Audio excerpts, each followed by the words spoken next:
So I got back into Monster Hunter World. It's been, what, 6 years now since it came out, and 6 years was the last time I was really into it.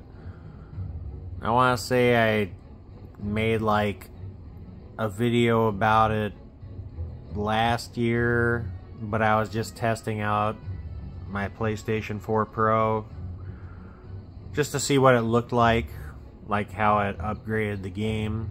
And then of course the PlayStation 4 broke, piece of shit. But playing it now on PlayStation 5, and I got really into it. I forgot how good this game was. It's different, which I like. Not a whole lot of games quite like it. The monster fights are different.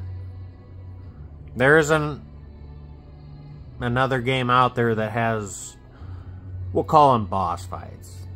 I don't really want to call them boss fights, but we'll call them boss fights. But they're different. They feel more realistic than a typical boss fight, like say a Souls game. Something you would encounter in a Souls game or any other fantasy RPG. In this game, it feels like you're fighting a real creature. You know, it's got fantasy elements, but the fights don't have that fantastical element. There isn't really like magic spells flying all over the place and shit. It just feels like you're a dude, or in my case a chick, going up against an animal, and they behave in a way that an animal would.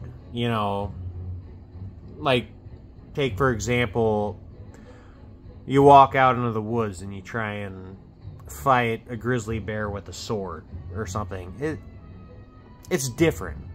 It's not like fighting a boss in a video game. It feels like, you know, a retard picking a fight with a big animal. And I appreciate that.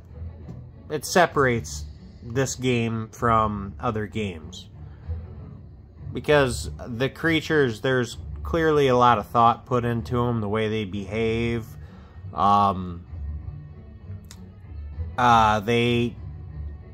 The developers, Capcom, they put a lot of thought into making them feel like real life animals, like as close as they could, considering that they're fake creatures. But yeah, it just feels like you're a human going up against animals.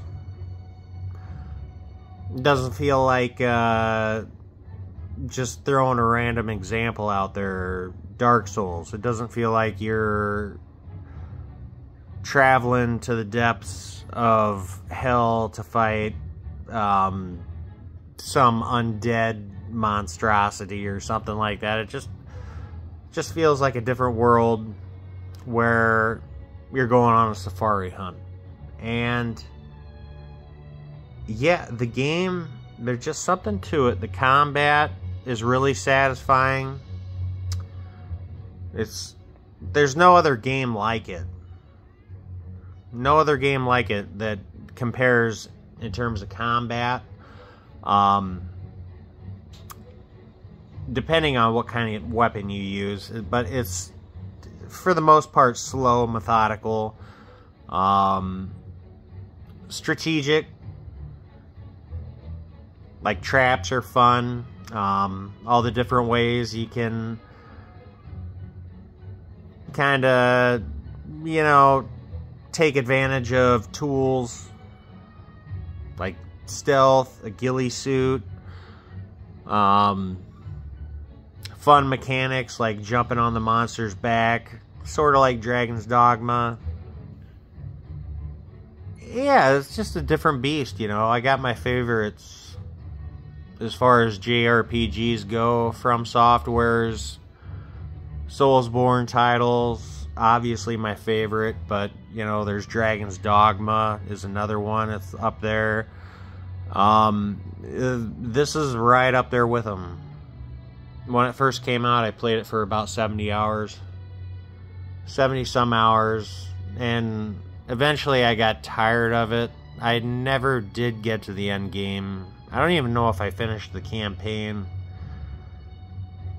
And that was, yeah, 6 years ago, and I didn't really mess around with the game much since, until now.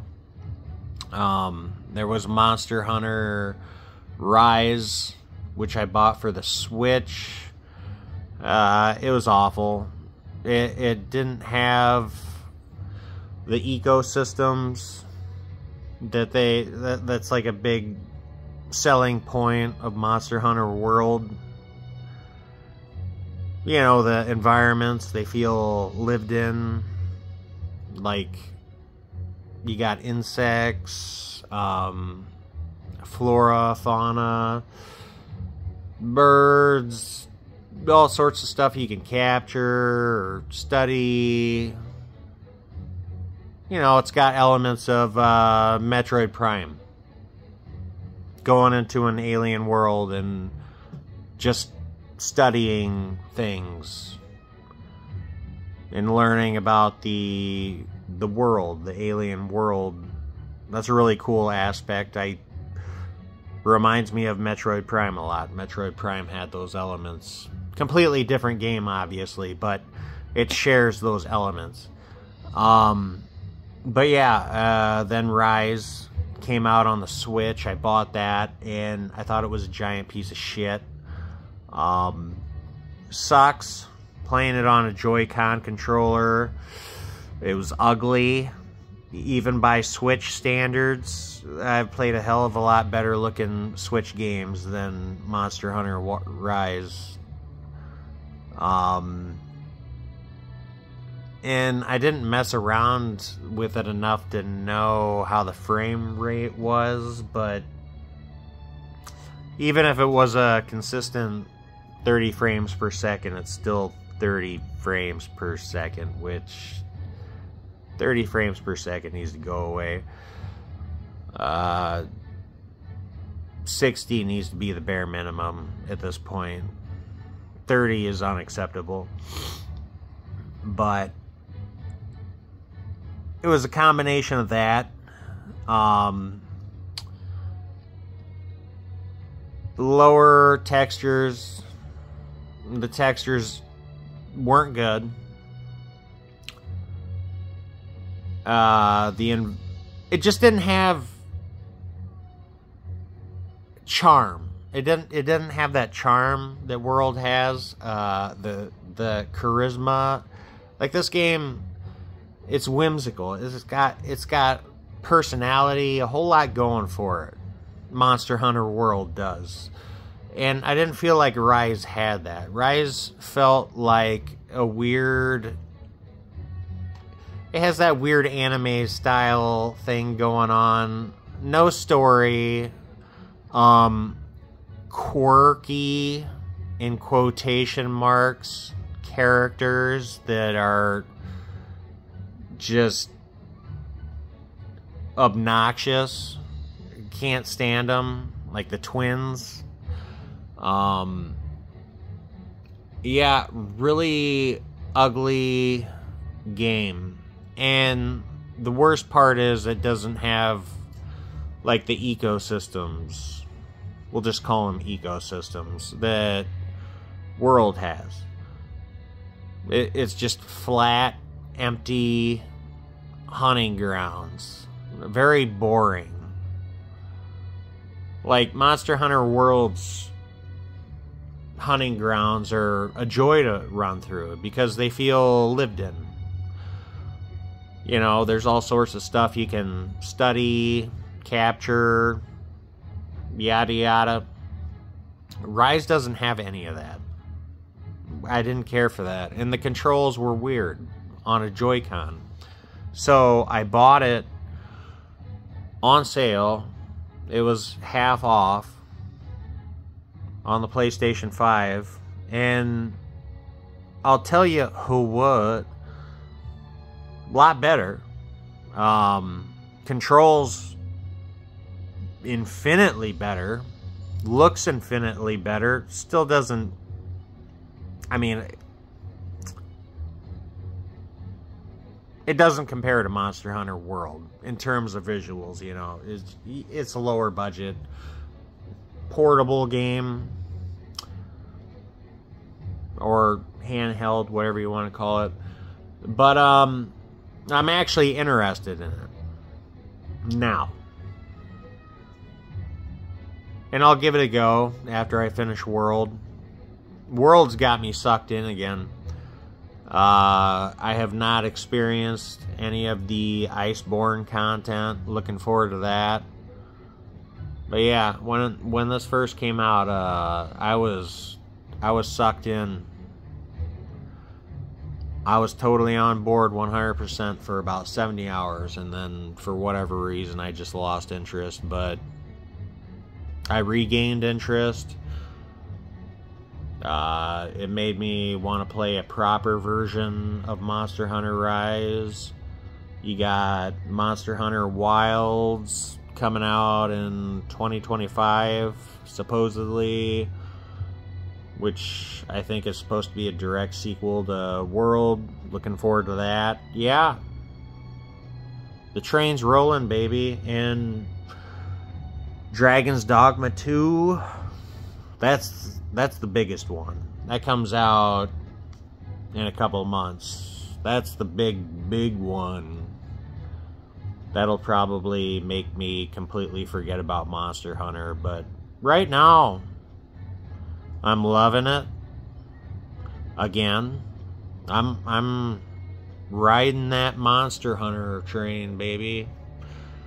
I'm digging it. I'm gonna play all the way through World, Iceborne. Then I'll give Rise a second chance, and I'll definitely be able to stand it because it's not the Switch version. If you're gonna play Rise, don't play the Switch version. It's atrocious. Ugh. But I'm looking forward to giving that a second shot and getting into that, because the combat and the gameplay at least seems cool. You know, it just it doesn't have the detail that World has, which, you know, World has all the immersion. Rise, not so much. But, you know, if the combat's good enough and the carrot on the stick's good enough, then Rise on PlayStation 5 could be a treat. But yeah, having a good time.